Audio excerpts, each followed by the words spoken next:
What kind of person buys a lake just to spite their neighbors? That's the question everyone in Willow Creek was whispering when Ethan Caldwell, became the talk of the town. It wasn't always like this. I'd moved to this quiet, manicured suburb 2 years ago, chasing a slice of peace after a decade in the city's grind. The neighborhood was picture perfect, rows of tidy lawns, white picket fences, and a shimmering lake that seemed to promise endless summer days. I'd stand on my back porch, coffee in hand, watching the water ripple under the morning sun, imagining lazy afternoons fishing with my son, Tommy. That lake was why I bought the house. It was supposed to be my sanctuary. But the Willow Creek Homeowners Association had other plans. From the moment I cast my first line into the lake, trouble found me. I was knee-deep in the shallows, Tommy giggling as he tried to mimic my cast, when Margaret Hensley, the HOA president, appeared like a storm cloud in a pastel blazer. Her voice was sharp enough to cut glass. "Mr. Caldwell, fishing is prohibited in our lake."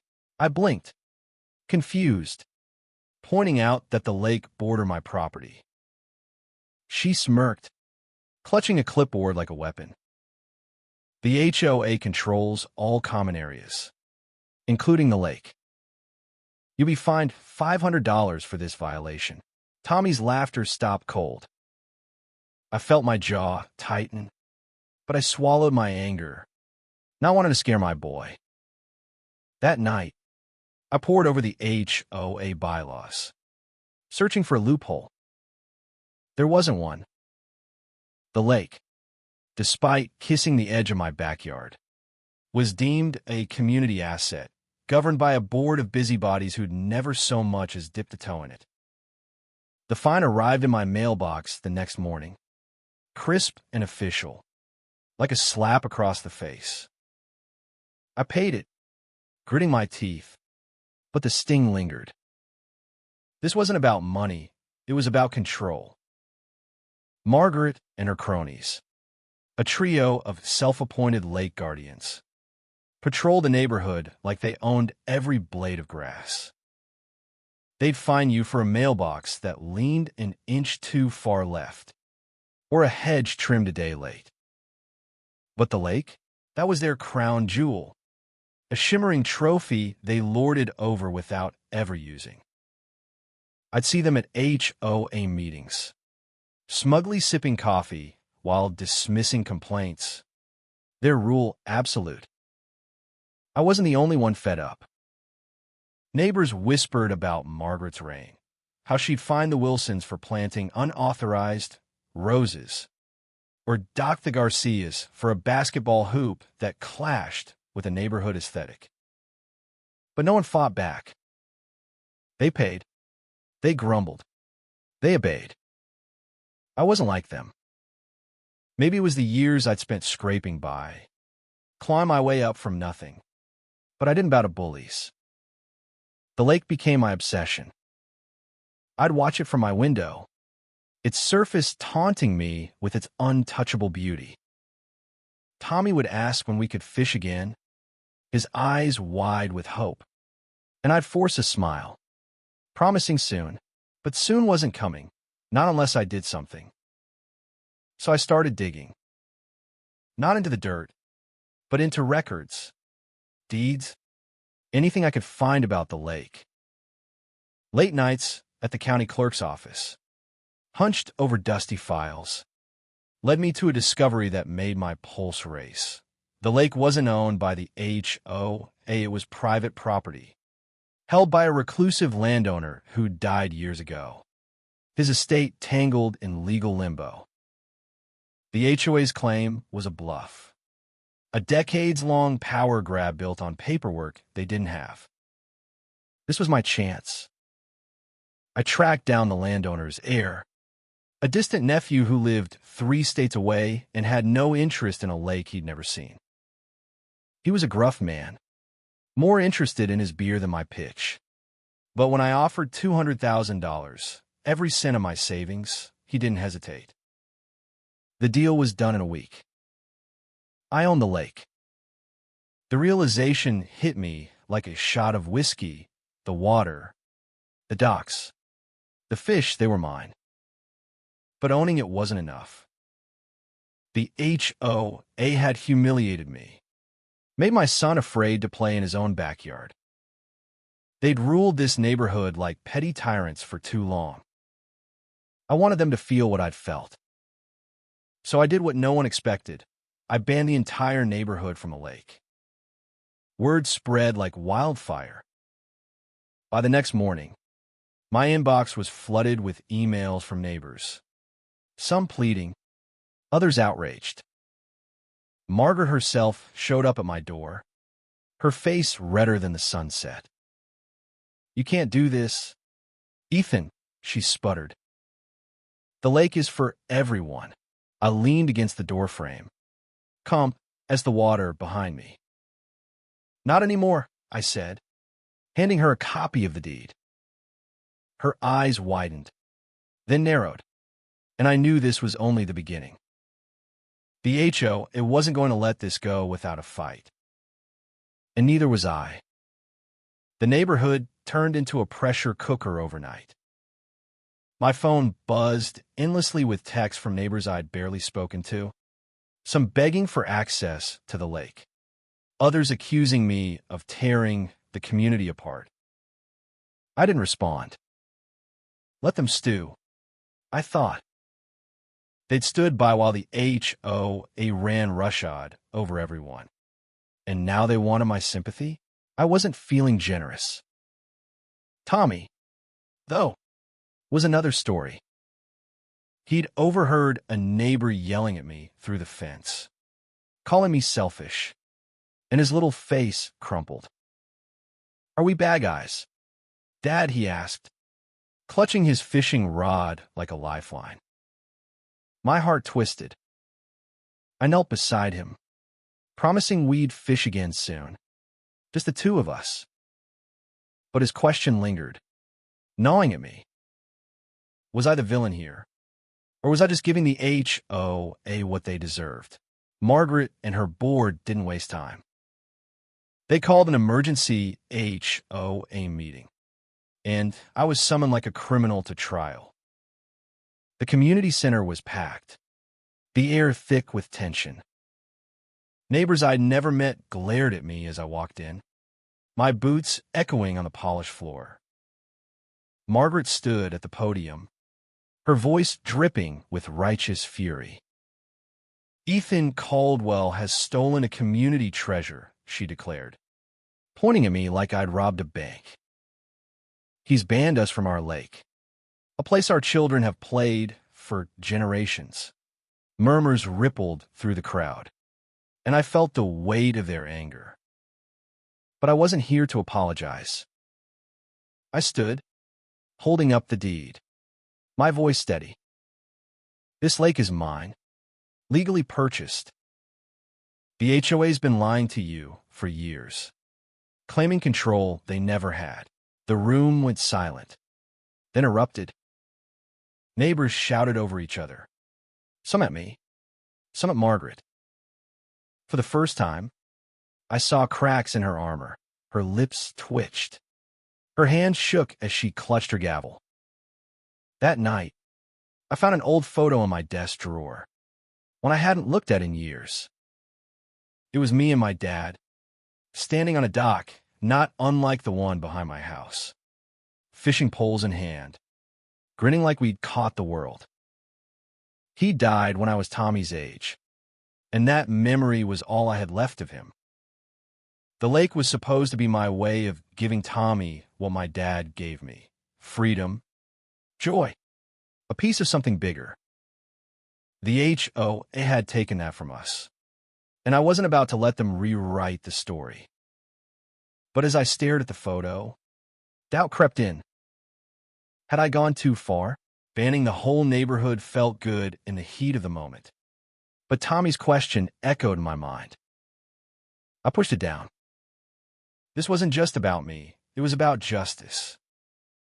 The HOA's next move came faster than I expected. A letter arrived, threatening legal action. They claimed I'd violated some obscure covenant by disrupting community harmony. It was laughable. But Margaret had connections, a lawyer friend who'd represented the HOA before. I wasn't a legal expert, but I wasn't naive either. I hired my own attorney, a sharp woman named Carla, who specialized in property disputes. She laughed when she read the HOA's letter. "They've got nothing," she said, tossing it aside.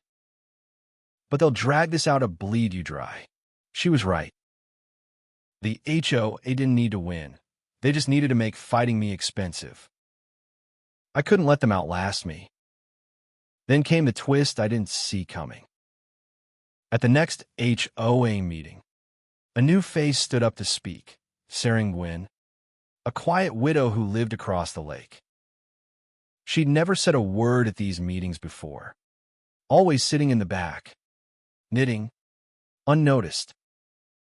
But tonight, her voice was clear and steady. "I've lived here for 20 years, she said, her eyes locking on Margaret. "And I remember when the HOA promised to maintain the lake for everyone. They didn't. They let it choke with weeds, ignored the docks until they rotted. Ethan's the only one who's ever cared enough to fight for it." The room went still. Sarah pulled out a faded document, a petition from years ago, signed by dozens of residents, demanding the HOA clean up the lake. They'd ignored it. Her words hit like a thunderclap, exposing the HOA's neglect. Neighbors started whispering, glancing at Margaret, who looked like she'd been slapped. Sarah sat down, her hands trembling but her chin high. I caught her eye and nodded, a silent thank you. For the first time, I wasn't alone. Sarah's speech changed everything. The neighborhood was split. Half saw me as a hero, half as a tyrant. I didn't care about their labels, but I couldn't ignore the shift. People started talking to me, not just about the lake, but about their own HOA grudges.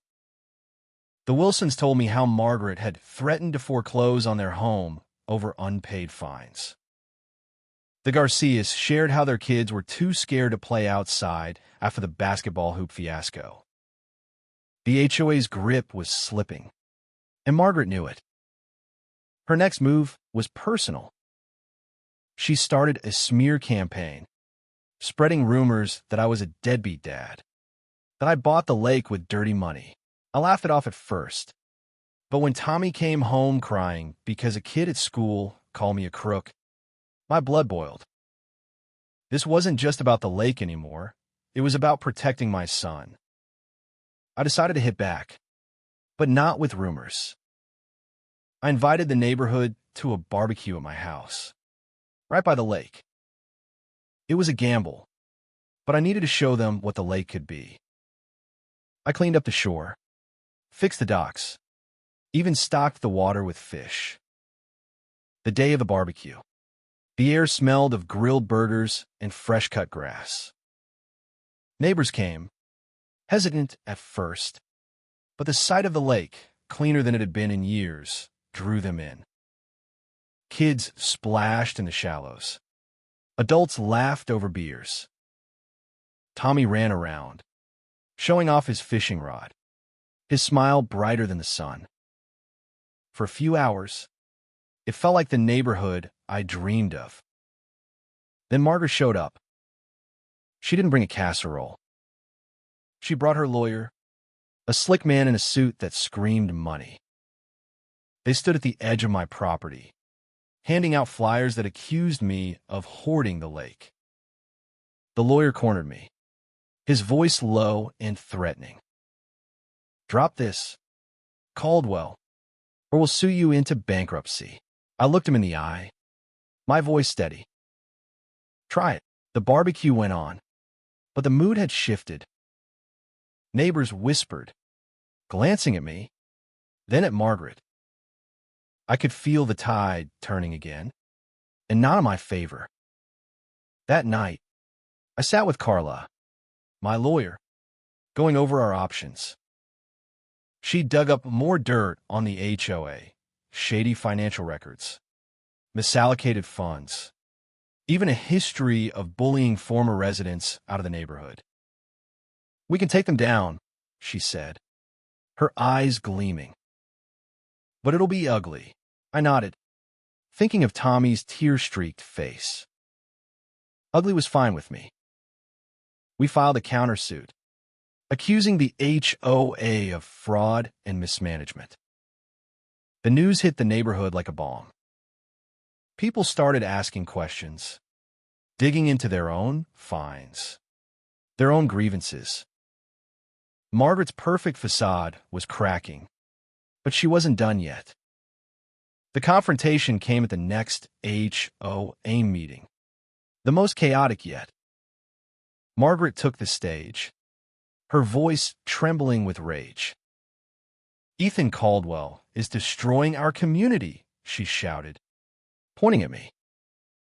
I stood, ready to fire back, but Sarah beat me to it.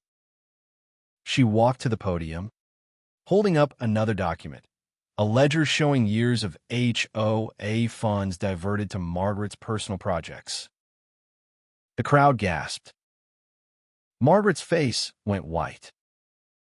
"That's a lie," she screamed, but the evidence was undeniable. Neighbors turned on her, demanding answers. I watched, my heart pounding, as the room descended into chaos. This was it, the moment the HOA's reign would break. Or so I thought. The fallout was swift and brutal. Margaret resigned as HOA president the next day, citing personal reasons, but no one was fooled. The ledger Sarah revealed had sparked a firestorm. Neighbors flooded the HOA's office, demanding audits, refunds, transparency. The board scrambled to save face, promising reforms, but the damage was done. I should have felt victorious, but something nagged at me. The lake was mine. The HOA was crumbling. Yet Tommy still wouldn't look at me the same. He'd heard the rumors, seen the flyers. "Why do they hate us?" "Dad," he asked, his voice small. I didn't have an answer. I threw myself into fixing the lake, hoping it would fix us too. I hired a crew to clear the remaining weeds, built a new dock, even added a small boat ramp. Neighbors watched from their yards, some waving, others glaring. I didn't care. I was doing this for Tommy. But the legal battle wasn't over. The HOA's lawyer, undeterred by Margaret's exit, pushed forward with their lawsuit, claiming my ownership of the lake violated community standards. Carla was confident we'd win, but the costs were piling up. My savings were gone, and I'd started dipping into my retirement fund. Every night, I'd lie awake, wondering if I'd made a mistake. Then came another twist. One evening, as I was repairing the dock, Sarah showed up with a thermos of coffee and a story. She told me about her husband, a fisherman who'd loved the lake before the HOA took over. "He'd have liked you," she said, her eyes misty. "He fought them too, until they wore him down." She handed me a photo of her husband standing on the same dock, holding a fish, his smile as wide as Tommy's. It hit me hard. This fight wasn't just mine. It was for everyone the HOA had crushed. Sarah had been quietly rallying neighbors, collecting stories of their own battles with the board. She'd even found a retired judge in the neighborhood willing to testify about the HOA's strong-arm tactics. "We're with you," she said. I nodded, my throat tight, realizing I'd underestimated this quiet woman. The courtroom showdown was electric. Carla presented our case with surgical precision, laying out the HOA's lies, their financial misconduct, their bullying. Sarah's testimony was the turning point. She spoke softly but firmly, recounting decades of HOA overreach, her husband's heartbreak, the community's silenced voices. The judge, a stern woman with no patience for nonsense, leaned forward, listening intently. The HOA's lawyer fumbled, his arguments crumbling under the weight of evidence. When the ruling came, it was a landslide. The lake was mine. The HOA's claims were dismissed, and they were ordered to pay my legal fees. The courtroom erupted in cheers from the neighbors who'd shown up. I felt a weight lift, but it wasn't over. Not yet. Back home, I walked to the lake, Tommy trailing behind. He hadn't fished since the fine started, too scared of the neighbors' glares. I handed him his rod, my voice soft. "This is ours now, buddy. No one can take it." He hesitated, then cast his line, the lure glinting as it hit the water. For the first time in months, he smiled. But as I watched him, I realized something. Owning the lake wasn't enough. I'd won the battle, but the neighborhood was still divided, and Tommy was still caught in the crossfire. I'd banned them all out of anger, but that wasn't the legacy I wanted to leave. The victory in court should have been the end, but it felt hollow. The neighborhood was a mess. Half the residents saw me as a liberator, the other half as a greedy opportunist. I walked to the mailbox and feel eyes on me. Some friendly, some cold. Tommy noticed it too. He'd stopped inviting friends over, saying they didn't want to come to the lake guy's house. I'd fought for justice. But at what cost? The lake sparkled under the morning sun, more beautiful than ever. But it felt like a trophy I didn't deserve. I turned into the thing I hated, a gatekeeper, hoarding something that could bring people together. I started small, inviting Sarah and a few supportive neighbors to fish with us. They came, bringing their kids, and the lake came alive with laughter, the kind I'd imagined when I bought the house. Tommy's smile returned, brighter each time he reeled in a fish. But I couldn't shake the guilt. I'd banned the neighborhood out of spite, and while the HOA deserved it, the kids didn't. The Wilson's daughter, who used to skip rocks by the shore. The Garcia boys, who'd sneak down to the lake at dusk to watch the fireflies. They weren't the enemy. I was. I called a meeting, not an HOA one, but my own. I sent out flyers, inviting every resident to the lake. No agenda, no rules, just an open gate. I was nervous as hell, standing on the dock as people trickled in, their faces a mix of curiosity and suspicion. Margaret wasn't there. She'd moved out.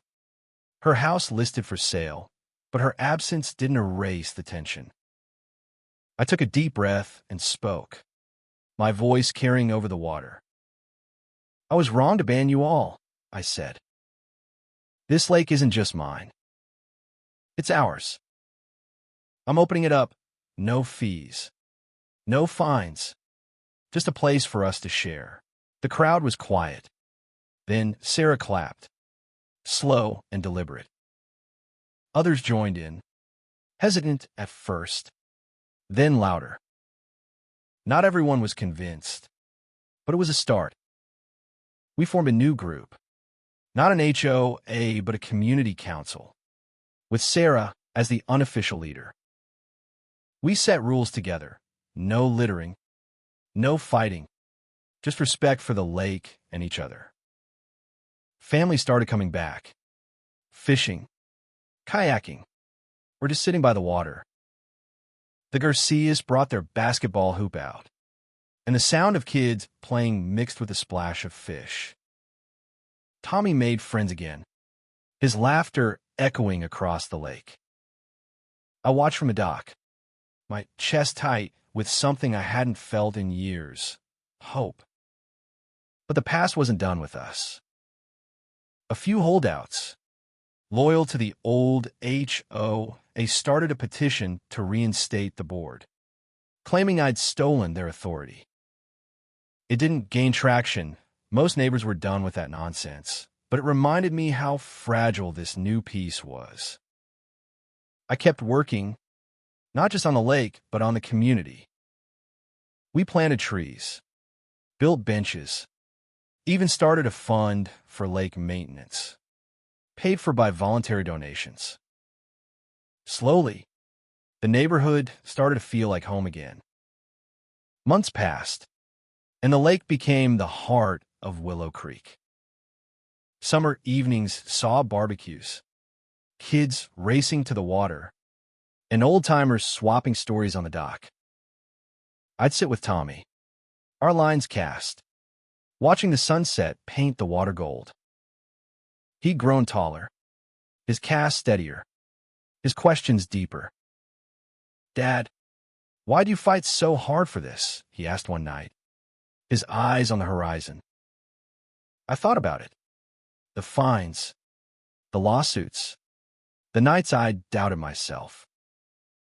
Because sometimes, I said, you have to stand up, even when it's messy. Especially for the people you love. He nodded, like he understood, and I hoped he did. Sarah became the glue holding us together. She organized cleanup days, taught kids how to fish, even started a book club that met by the lake. Her quiet strength reminded me of my dad, who'd always said a community was only as strong as its people. I started to see that in Willow Creek, neighbors helping neighbors, sharing tools, watching each other's kids. The HOA was a memory, its bylaws gathering dust. But I knew it could come back, in another form, another Margaret. We had to stay vigilant. One day, a letter arrived from Carla, my lawyer. The HOA's remaining funds had been seized to cover my legal fees, and the board was officially dissolved. It was the final nail in their coffin, but I didn't celebrate. I'd learned something through all this. Winning wasn't about crushing your enemies. It was about building something better. I framed the deed to the lake, not as a trophy, but as a reminder of what it took to get here. Tommy helped me hang it in the living room, his small hand steady as he held the frame. The neighborhood wasn't perfect. Some still grumbled about the lake, about me. But they came anyway, drawn by the water, the laughter, the sense of something shared. I catch them sometimes, casting lines or skipping rocks, and I'd smile, knowing we'd turned a battleground into a home. Tommy started a fishing club at school, teaching his friends what I'd taught him. Watching him, I felt my dad's presence, like he was standing beside me, proud. The lake taught me something too. It wasn't just water and fish. It was a mirror, reflecting who we were, who we could be. I'd fought for it out of anger, but I kept it for love. For Tommy, for Sarah, for the neighbors who'd stood by me. We weren't just a neighborhood anymore. We were a community. Winter came, and the lake froze over, its surface a sheet of glass under the gray sky. Kids skated on it, their laughter cutting through the cold. I stood on the dock, bundled in my coat, watching Tommy glide across the ice, his cheeks red with joy. This was what I'd fought for, not just the lake, But moments like this, the neighborhood had changed, and so had I. I wasn't the angry man who'd banned everyone out of spite. I was someone who'd learned to share, to listen, to build. Sarah stopped by one evening, her scarf wrapped tight against the wind. She handed me a photo, a new one, Tommy, her grandson, and a dozen other kids fishing on the dock, the lake sparkling behind them. "This is what it's about," she said, her voice warm. I nodded, my throat tight. She was right. The lake wasn't mine anymore. Not really. It belonged to all of us, to the kids who'd grow up with it, to the stories we'd tell. I'd bought it to win a fight, but I kept it to heal a wound. The community council grew stronger, meeting monthly to plan events, maintain the lake, settle disputes. We didn't need fines or bylaws, just people willing to talk. The holdouts, the ones who'd clung to the old HOA, started coming around. Even the lawyer who'd threatened me showed up one day, sheepish, asking if he could bring his daughter to fish. I handed him a rod and said, "Welcome back." He smiled, and I saw something in his eyes, relief, maybe, or gratitude. It didn't matter. He was here, and that was enough. As spring approached, the lake thawed, its waters waking up at the world. Tommy and I planned a fishing tournament, open to everyone, with prizes for the kids. The turnout was bigger than I'd expected, families from all over Willow Creek, even some from neighboring towns. The air buzzed with excitement, the dock crowded with laughter and cheers. Tommy caught the biggest fish, a trout that made his eyes go wide with pride. I lifted him up, the crowd clapping, and for a moment, I felt whole. Looking out at the lake, I thought about the journey, every fine, every fight, every doubt. It hadn't been easy, but it was worth it. Not because I'd won, but because we'd all won something better, a place to belong. The lake wasn't just water anymore. It was a promise, a reminder that even the ugliest battles could lead to something beautiful. Tommy grabbed my hand, his fingers sticky from ice cream, and I knew I'd do it all again. For him. For us. For the lake that brought us together.